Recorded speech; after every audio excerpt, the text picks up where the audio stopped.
Hi, my name is Corinne Poulin from Trotec Laser Canada. Today I will be showing you how to make a name tag out of these new acrylic Trogloss material. We will be using a Trogloss Frosted and a Trogloss Duo. The Trogloss Frosted comes in 11 different colors. And the Trogloss Duo comes in 2 shades of white and 2 shades of black. Trogloss Duo is a cast acrylic glass with 1 matte and 1 glossy side.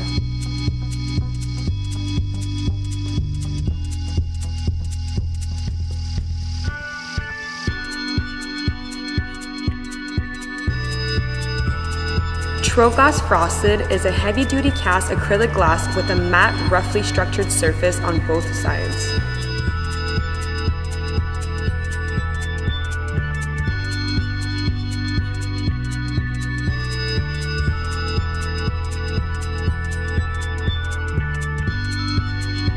I'm just going to peel off the adhesive tape and glue it on the material.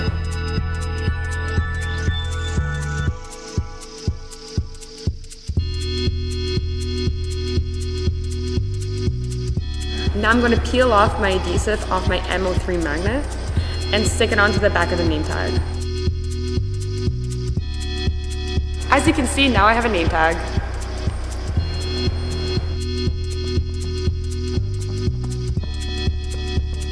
Thank you for watching our video. If you have any comments or requests, please leave them below.